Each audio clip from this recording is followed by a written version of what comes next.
Hi everybody, my name is Angie. Welcome back to my channel. So today I am making mug rugs, or a mug rug. So this is basically a mini quilt. So we are going to go ahead and piece these together. We are going to make a quilt sandwich and quilt it, and then we are going to bind it. So that is everything that we're covering in this video. I am using 2.5 inch strips, so the finished squares here end up being 2 inches. It ends up being 8 inches by 10 inches finished. And you just need some scrap fabric. You can do, I just did 2 different prints on this, but you can do completely scrappy and use up all your little 2.5 inch squares and make a completely scrappy quilt, or you can do it just like I did. I will show you how to make your own binding.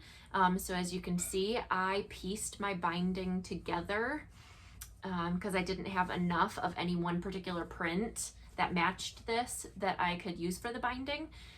So I went ahead and pieced my binding together. So I show you how to do that as well and make your own binding, or you can use store-bought binding too. That's perfectly fine as well. And it'll save you a little bit of time to do that. But yeah, so this is a mug rug and it's just a fun little project. So let's go ahead and get into it and I'll show you how to make it. All right, so to start off with, I'm just cutting some 2.5 inch squares of fabric. So I already have 10 of this print and I need 10 of this print for a total of 20. So I'm just doing the 2 prints. So then I'm just going to go ahead and lay these out, alternating them, and I'm going to do 4 down by 10 across, or yeah, sorry, 4 down by 5 across. All right, now whichever way you want to do this is easiest for you to keep it all straight, but I am just going to go ahead and flip these over and then stitch. I'm going to use a stitch length of a 2. Just because it's such thin fabric, but I'm just going to go ahead and chain piece all of these together.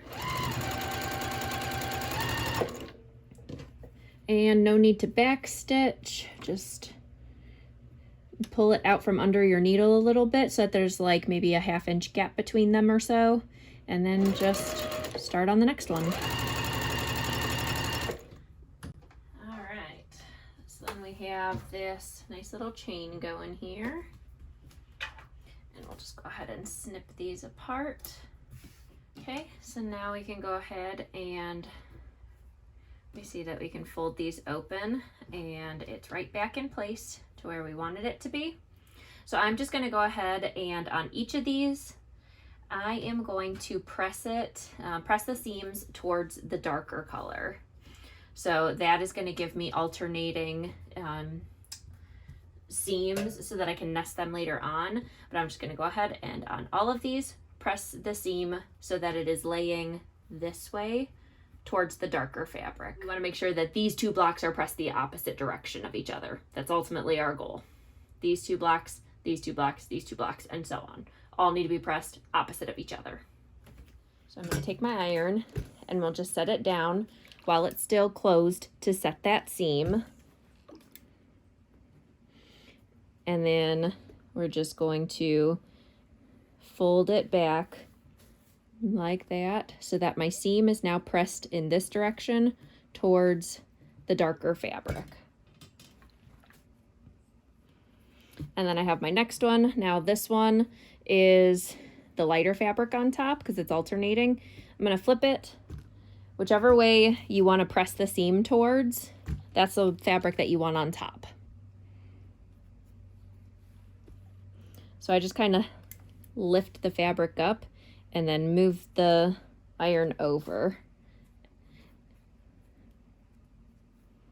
All right, so now we can go ahead and set these back out. And we're just gonna alternate them with this piece over here. All right, and then now I just need to go ahead and attach this side. And then same thing, we'll go ahead and chain piece these together and then press these seams towards the darker side. All right, so we have all of those sewed together. So now we'll just go ahead and take this piece and slide it over on top here.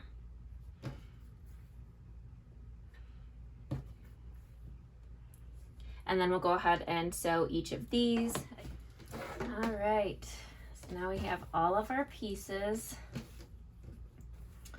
all of our strips sewn together.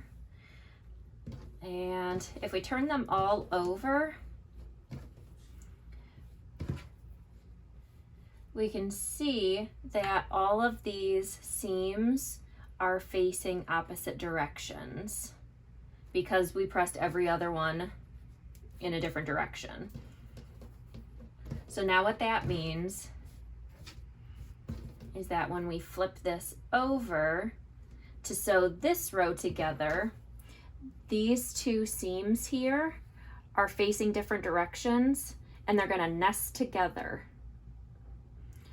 And what that does is gives us a nice crisp corner, so that these two squares, you're more likely to have a nice even like seam right there where it all lines up.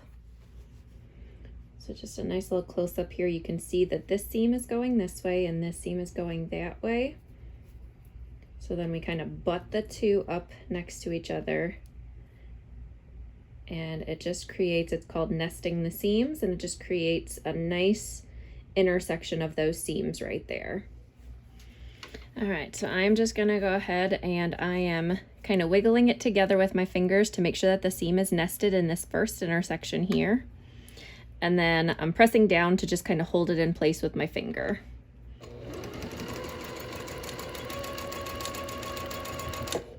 We got through that one. Now I'm going to go ahead and do the same thing with the next seam.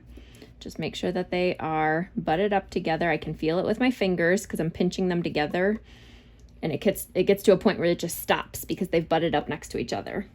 And I'm holding that in place with my finger.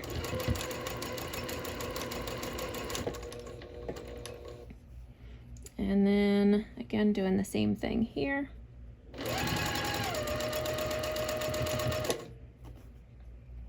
And this one.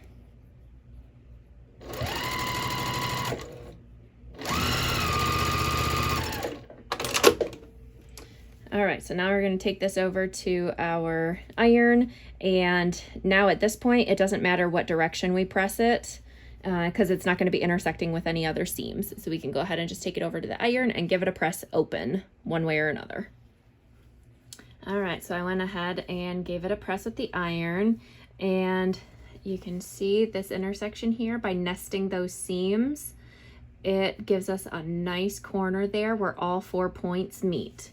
Now some of them aren't going to be exact, you know, this one's off a little bit, but you know, for the most part, it usually gives you a really nice seam. All right, so that is one piece done. So now we're going to go ahead and do the exact same thing to this one here. And again, last time, go ahead and flip this over, nest these seams, and give that a sew.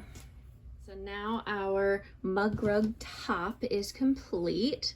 So now we just need to get our quilt sandwich put together with our backing and our batting and then our quilt top, and get that quilted. All right, so I got that, and I have that laying. You want to have it laying right side down if you are using a print. This one doesn't really have a right side or a wrong side, but you want to have it right side down, so you should be seeing the wrong side of the fabric right now. And then you're going to take your batting piece. This is a great time to use up some scrap batting. So I have my batting piece. I'm just going to cut it down to size here a little bit because I have a lot hanging over the edge. Okay. And then over top of that, we are going to put our quilted, or not quilted, our pieced topping. And you just want to make sure that all around the edges, you are able to see your batting and your backing. You just want to make sure that nothing, you know, it didn't get shifted or something like that. You're not putting it on the edge here, and now it's not catching your batting.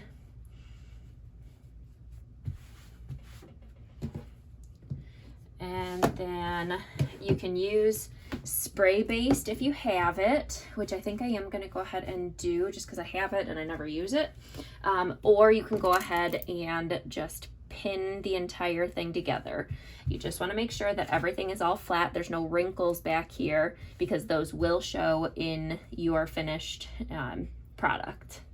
So we'll just go ahead and either pin or spray baste it. So this is the spray that I am using, the 505 temporary adhesive. Now for this one, be very careful with it. Do not get it anywhere that you don't want it on, because to remove adhesive, dry clean. That is the only way to get this off.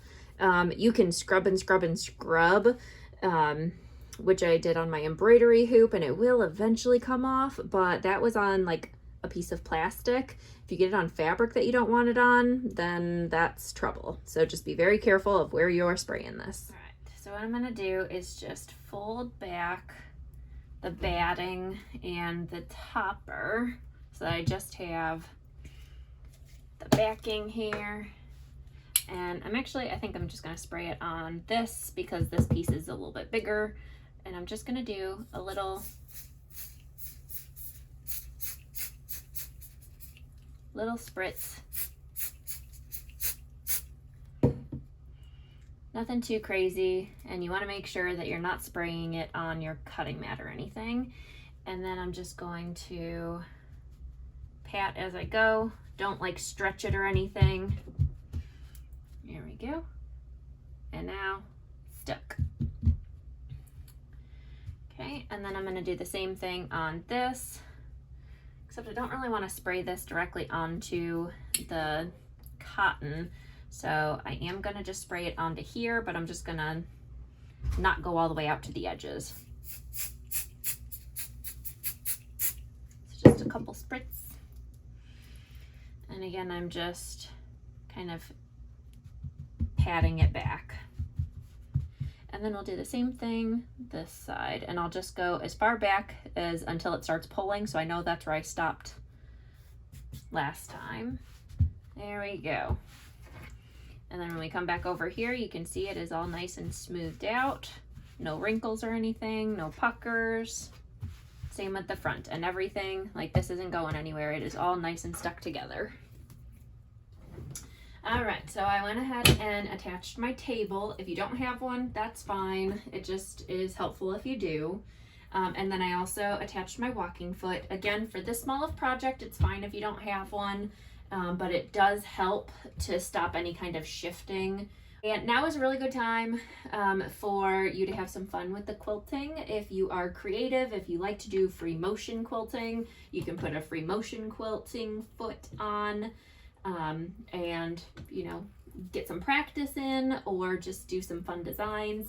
I don't have one of those feet yet for my machine, so eventually one day I'll get there, but so for now, I'm just going to go ahead and do some diagonals. So just, you know, diagonals all the way across in both directions. So keep it nice and simple.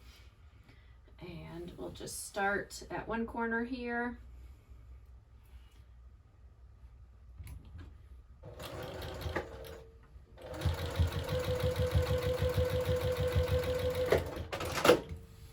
And then work our way over to the next one.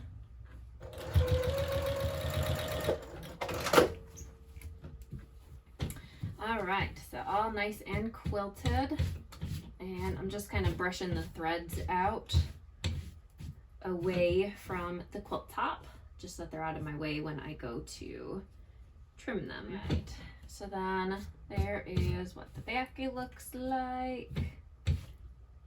And these aren't the straightest lines by any means, look at that, but that's okay, it adds character, whatever.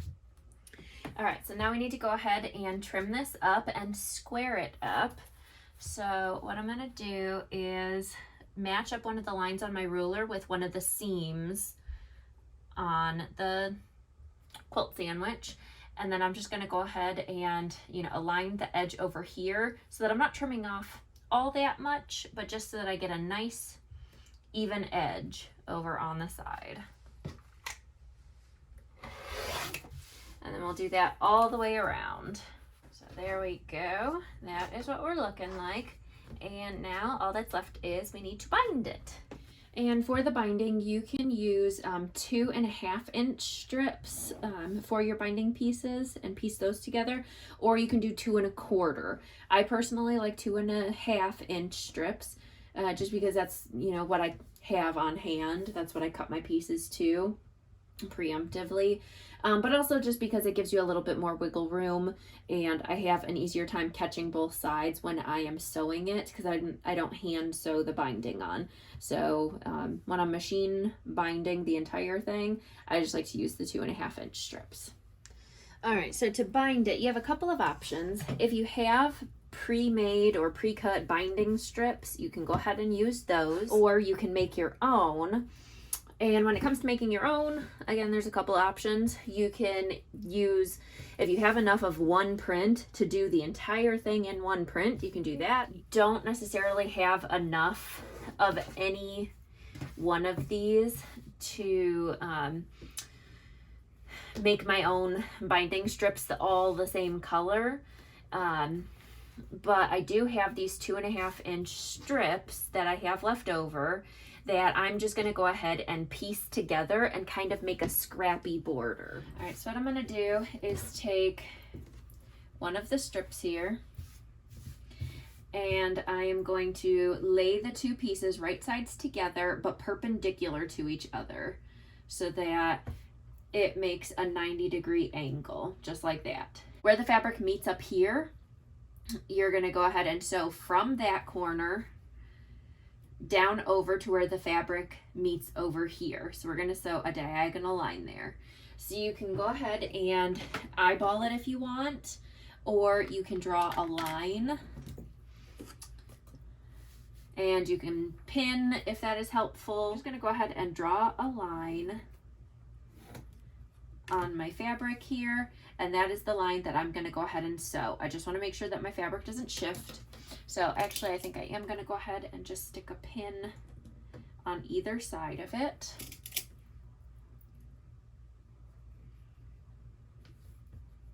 And then we'll just follow that line across.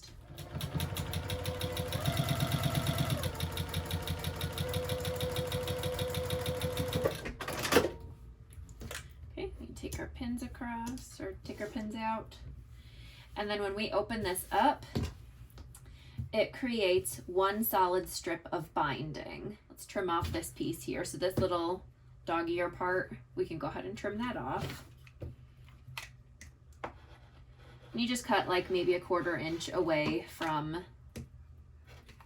the seam that you just sewed, but it doesn't have to be exact. Now I'm going to go ahead and press this open, and I am going to do it with my iron just so that it stays nicely. But we'll just give that a press with the iron. And then I am just going to go ahead and do the same thing. You can, I mean, these are different, these are all kind of the same size strips. So you can go ahead and, you know, make them different sizes if you want. Make a couple of them shorter, a couple of them longer, or, you know, just make them all the same size around, whichever you want to do. And ultimately, you want your,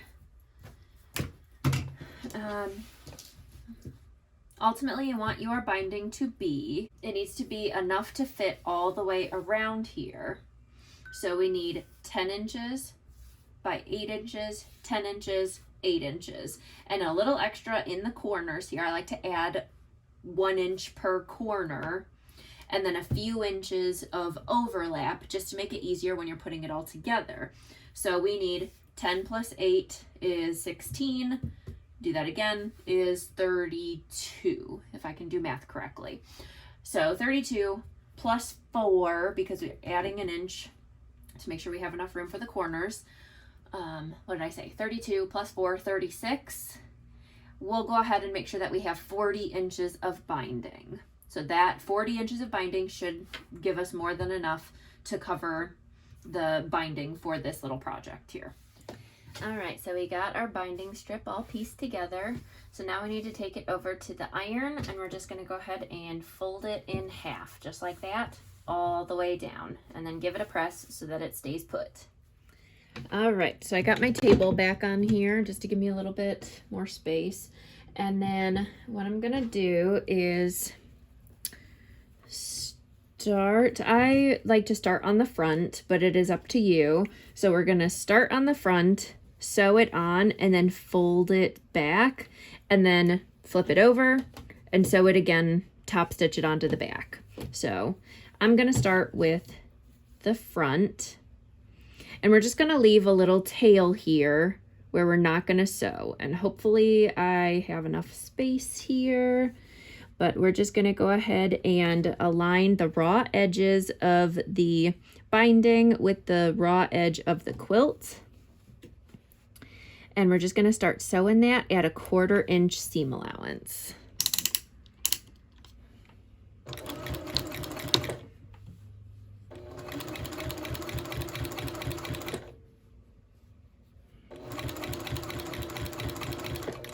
All right, now I am coming up to the edge of the mug rug here. So what I am gonna do is, you can draw a little line or you can just kind of visualize, but we're gonna make a little notch on the fabric 1/4 inch from the edge of the mug rug here. So 1/4 inch from here, I'm gonna mark that on the front. So it's right there, which you won't be able to see this little tick on camera, but I'm gonna make sure that I stop right there.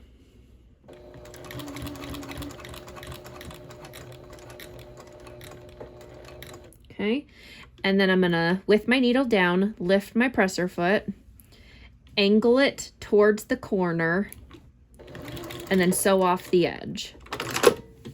And you can cut your threads or not. My machine has the self-cutting thing, so that's easiest for me. All right, and then what we're gonna do is take our binding and pull it out so that it makes a straight line with the edge of the quilt or with the edge of the mug rug. I'm gonna hold this piece where it is folded with my finger and then fold it back so that now the binding is flush with the edge of the mug rug or the quilt over here, and the folded edge of the binding lines up with the edge of the quilt or the mug rug over here. Okay, I'll do that one more time. So I take, this is the part that I just sewed. I'm taking the binding and pulling it out towards the side. It looks like it doesn't form a straight line on camera, but it does. It's just the angle. So it's forming a straight line here. This part here, I'm holding it with my finger and then folding it back so that the folded edge of the binding becomes flush with the edge here. And then the raw edges of the binding are flush with the raw edges over on this side. And this is the direction that I'm going to sew. So now right at the edge of the fabric, I'm going to go ahead and backstitch and just keep on sewing at that 1/4 inch seam allowance.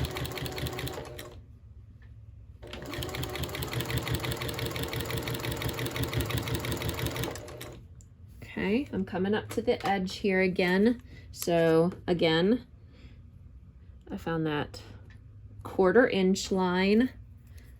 So I'm gonna make a little tick here,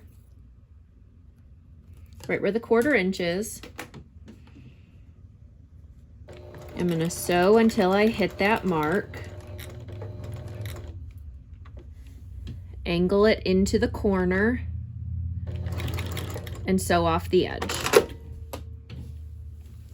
And I'm gonna take my binding, pull it, sorry, I bumped the camera. Pull it so that it forms a straight line. Hold this part down with my finger and then fold it back so that it makes a folded edge there flush with the fabric, and then the raw edge is flush over on this side. And then again, back stitch and keep on going.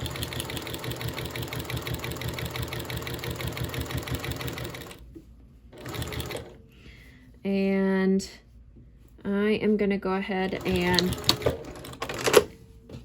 pull my thread out, and just make sure that you have a good like 3 or 4 inch gap here that we are not going to sew just yet.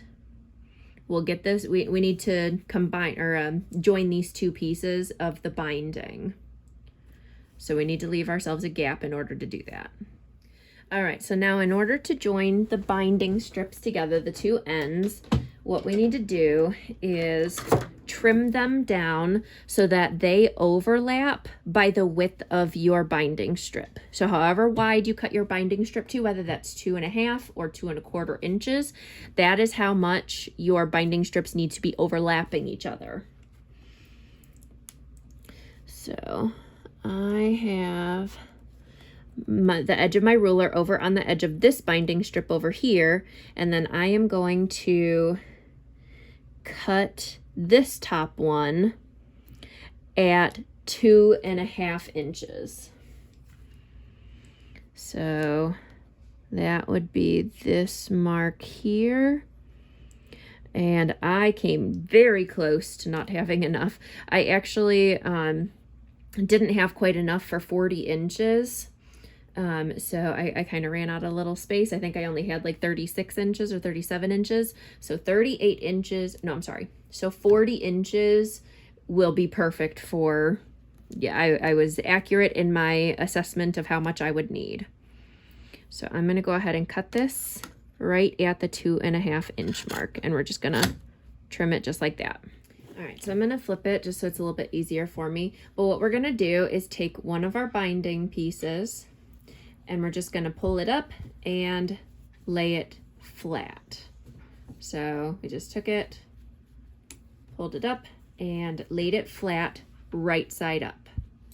Okay, and then we're going to take our other piece, open it up, and we're going to fold this a little bit. It gets a little tight in here, but we're going to take this piece and just lay it perpendicular with the other side of the binding. So it's a little difficult to show this on camera, but we're taking these two pieces and laying them right sides together, just like we did with the other binding strips when we were sewing them all together. So it's just a little weird looking because they're all attached, the rest of it, to the quilt. But we're gonna take this piece, and sometimes it's easier for people if you go and like clip this piece together so that, you know, it's not pulling on each other and you just have the two binding pieces. So I'm gonna do that, clip that. So I'm gonna take my binding strip and lay it down, take my other binding strip and lay that perpendicular to it. And you probably are gonna wanna pin this, but I know that this corner needs to meet this corner up here. So I'm gonna go ahead and pin that. Once you get the one side pinned, it helps. Okay, and then I'm gonna go ahead and pull this side down and move my pin a little bit so that it's in a little bit of a better spot. Okay. And then I'm going to pin again here.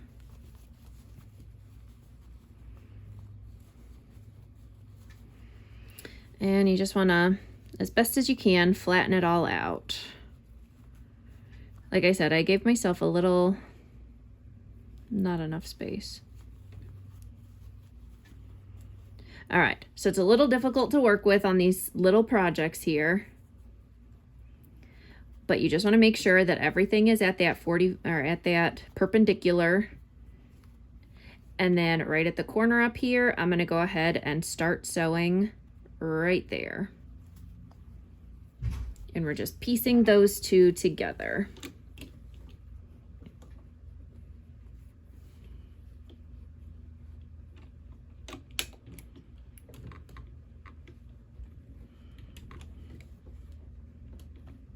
Once you get your presser foot pushed down, it kind of holds everything together for you a little bit.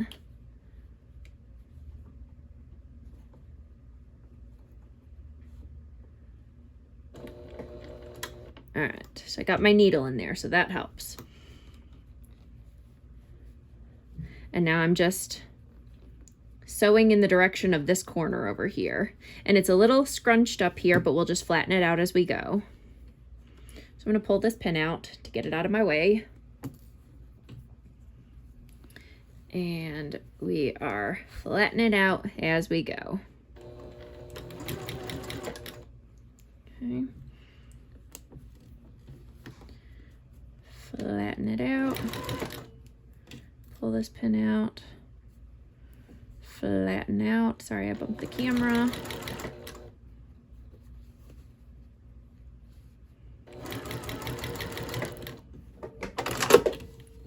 All right. And then we have this extra fabric in here, which I am not going to trim until I know that it looks okay. So I'm just going to go ahead and pull this tight and make sure that it is lining up correctly so that we sewed across the bias here and it is laying flat, and it looks good. So I can go ahead and trim off very, very carefully, trim off along the seam here where we just sewed.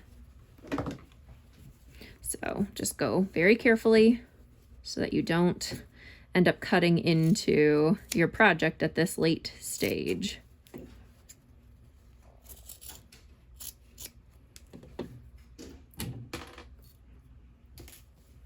All right, and then if we just give it a tug, it is going to lay nice and flat again. And then we can go over to our sewing machine if you'd like and give this a press open, or you can just finger press it. Either way, I'm going to go ahead and just finger press it. And then we're going to go back to our stitching over here where we stopped, back stitch again because we're starting up, and then just keep on sewing until we get to our starting threads over here, and now we'll back stitch again.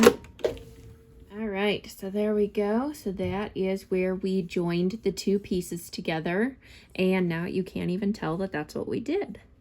And you can go ahead at this stage now and just kind of trim up some of these little threads that are sticking out, because sometimes when you go to finish up your binding, they start sticking out on the finished. So it's just easiest if you trim it up now. All right, and then the last step is to just take our binding, and what we're gonna do is fold it over to the back side of the quilt, and then at 1/8 of an inch, go ahead and stitch that down. All right, so we're gonna go ahead, and what I like to do is just kind of press it all flat with my hands and push the corners out onto the other side. And then we're just gonna wrap it around the back. Don't like pull it or anything like that. We're just gonna make sure that it is nice and flat on the front, and then fold it over. And we're just doing that the whole way around. And it should come around the back of it and cover up your stitches of where we sewed the binding onto it. Okay, back stitch, and just start sewing this on.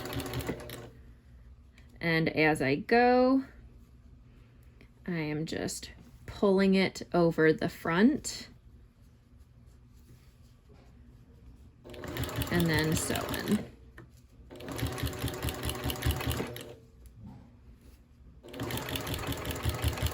All right, so on the corner here, very easy. All we're gonna do is the side that we are sewing currently, we're gonna go ahead and flatten that down. And then this side here, where we're gonna be pivoting to, we're gonna fold that up. And that gives us a nice mitered corner on the side there. and I just hold it in place with my finger.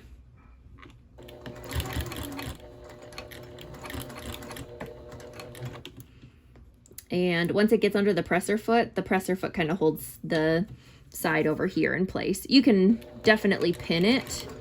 I don't necessarily find it necessary though. All right, so I am now in the binding on this side here. I can see that under the foot. So I'm gonna go ahead with my needle down, lift my presser foot, and just start sewing down this side. Coming back towards the beginning, so I'm going to snip my thread over here, and then again fold this side over and then this side up.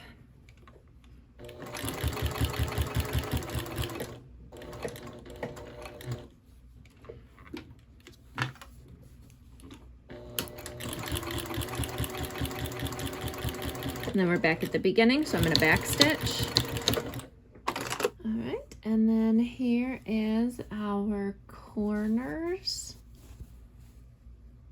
Kind of hard to tell, but that's the corners from the back, which is the back. So, you know, people don't really care so much about the back, but that is our nice mitered corners on the front.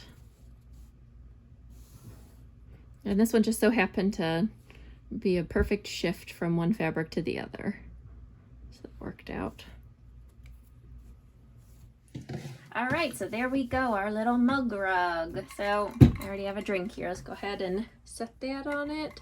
Now we just need a little snack over here and our mug rug is complete. All right, well, there we go. There is our mug rug. So cute little scrappy mini quilt. Help you practicing with your quilting. And, you know, free motion quilting. This is a great little project for that. But yeah, just a fun little thing. These make great Christmas gifts or birthday gifts or whatever. You know, you can do different themes of all the different holidays. But yeah, just a cute little thing, cute little fun project. So if you enjoyed this video, if you found it helpful, give me a thumbs up and leave me a comment if you have any questions or if you have any you know, specific patterns that you like to use or designs that you like to do on this, if these have been well received by recipients of yours. And make sure to subscribe to stay tuned for future videos. I'll see you next time. Bye.